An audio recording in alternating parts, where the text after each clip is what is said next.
दोस्तों, अगर आप हमारे चैनल हॉरिबल संडे से पहली बार जुड़े हैं तो आप हमारे चैनल को सब्सक्राइब कर लीजिए, जिससे आने वाली वीडियो आप तक सबसे पहले पहुंच सके। इस पृथ्वी पर लोग ना जाने कितने गुनाह करते हैं, लेकिन उस गुनाह की सज़ा देर से ही सही पर उन्हें मिलती ज़रूर है।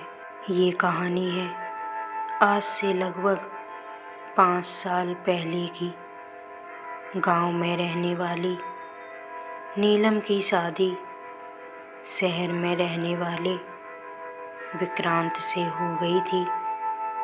नीलम गांव से शहर आ गई थी। विक्रांत और नीलम अच्छे से रह रहे थे। विक्रांत की कपड़े की एक दुकान थी। उसी दुकान पर विजय नाम का एक लड़का काम करता था। विक्रांत और नीलम की जिंदगी अच्छे से कट रही थी कि एक दिन शाम को विक्रांत ने विजय को किसी काम से अपने घर भेजा।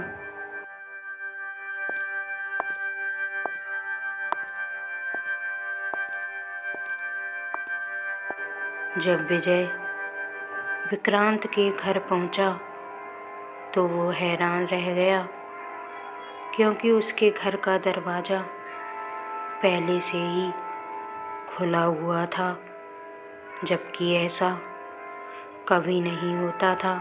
उसने बाहर खड़े होकर नीलम को कई आवाज़ें लगाईं, लेकिन अंदर से कोई आवाज़ नहीं आ रही थी।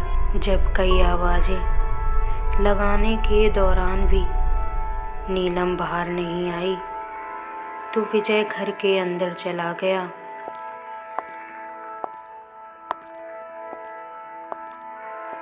और अंदर जाकर उसने जो देखा उसे देखकर एक पल के लिए ही सही, लेकिन उस खौफनाक दृश्य को देखकर विजय की सांसें रुक गई थीं। घर के हॉल में नीलम जीने के सामने बेजान पड़ी थी। उसकी गर्दन एक तरफ मुड़ी हुई थी। ऐसा लग रहा था जैसे उसकी गर्दन को किसी ने जानबूझकर तोड़ दिया हो। ऐसी भयानक मौत को देखकर विजय की चीख निकल गई। चीख सुनकर आसपास के लोग जमा हो गए। थोड़ी देर बाद विक्रांत भी वहां पहुंच गया। उसके मुंह से तो कुछ निकल ही नहीं रहा था। वो नीलम का सर अपनी गोद में रखकर फूट फूट कर रोने लगा।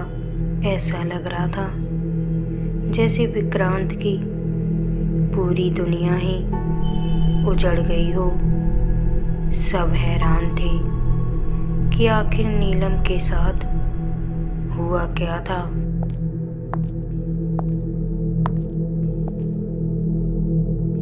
आसपास के लोग आपस में बातें कर रहे थे कि नीलम ने आत्महत्या कर ली है।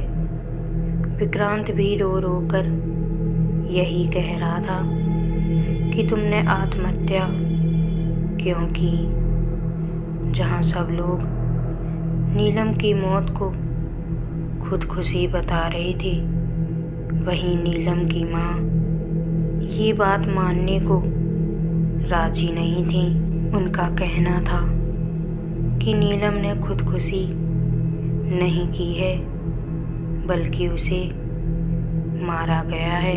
वो रो रो कर सबसे यही कह रही थी कि नीलम ने खुदकुशी नहीं की है, लेकिन कोई उनकी बात पर विश्वास नहीं कर रहा था। लेकिन आजकल बिना सबूत के किसी बात को सच साबित करना सरल नहीं है। नीलम की लाश को पास के कब्रिस्तान में दफना दिया गया।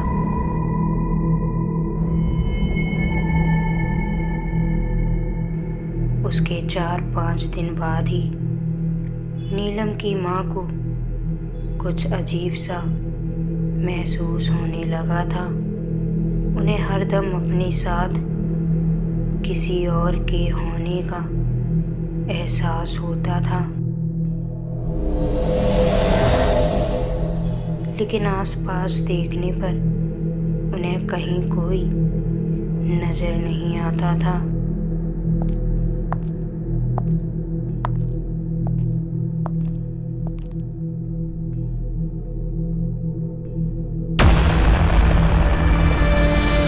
अब तो उनकी रातों की नींद भी उड़ चुकी थी, क्योंकि कोई साया हरदम उनके बेड के सामने खड़ा रहता था और नीलम की माँ को हमेशा यही लगता था कि नीलम के जाने के बाद वो एकदम अकेली पड़ गई हैं, इसीलिए उनको ये सब दिखाई पड़ता है।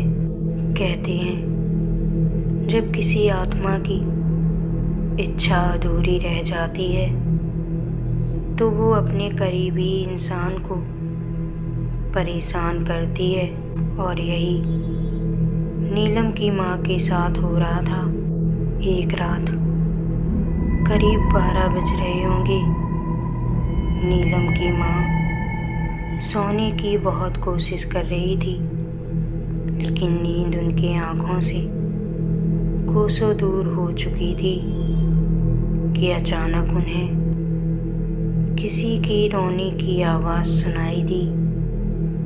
जब उन्होंने उठकर देखा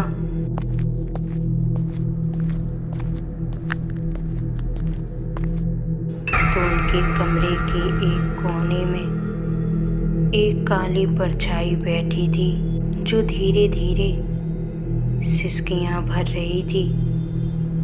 उन्होंने कहा, कौन हो तुम? इतना कहते ही उस परछाई ने अपने नाखूनों से दीवार पर खरोंचना शुरू कर दिया। वो परछाई वहाँ से हवा में कहीं गायब हो गई। जब नीलम की माँ ने ध्यान दिया तो दीवार पर कुछ अक्षर लिखे थे। जब नीलम की माँ ने करीब जाकर पढ़ा तो उनकी रूह कांप गई। उस दीवार पर लिखा था, मेरी आत्मा तड़प रही है, मुझे इंसाफ चाहिए। पूछो उससे, उसने मुझे क्यों मारा? मुझे इंसाफ चाहिए माँ। नीलम की माँ को पहले शक था कि नीलम ने खुदकुशी नहीं की है, बल्कि उसे मारा गया है, लेकिन अब उनका शक यकीन में बदल गया था। नीलम की आत्मा ने दीवार पर जिस शख्स का नाम लिखा था उसे पढ़कर नीलम की माँ के पैरों तले जमीन खिसक गई। उन्होंने पुलिस को सूचना दी, लेकिन पुलिस ने उनकी बातों पर विश्वास नहीं किया। तब उन्होंने बताया कि अगर नीलम की मौत खुदकुशी होती तो क्या नीलम की गर्दन की हड्डी टूटी होती? क्योंकि कोई भी शख्स खुदकुशी के लिए अपनी गर्दन अपने हाथों से नहीं तोड़ सकता। आप उसकी जांच कीजिए। पुलिस ने नीलम की लाश को दोबारा खुदवाया और उसकी जांच की तो सच में नीलम के गर्दन की हड्डी टूटी हुई थी और उसकी मौत जीने से गिरने से नहीं बल्कि दम घुटने से हुई थी। और उसकी गर्दन पर जो उंगलियों के निशान थे वो और किसी के नहीं बल्कि विक्रांत की थी। मतलब साफ था कि नीलम को विक्रांत ने ही मारा था। विक्रांत को उसके गुनाह की सजा मिल गई थी और एक माँ ने अपनी बेटी को इंसाफ दिला दिया था। इसके बाद नीलम की आत्मा कभी अपनी माँ को नजर नहीं आई।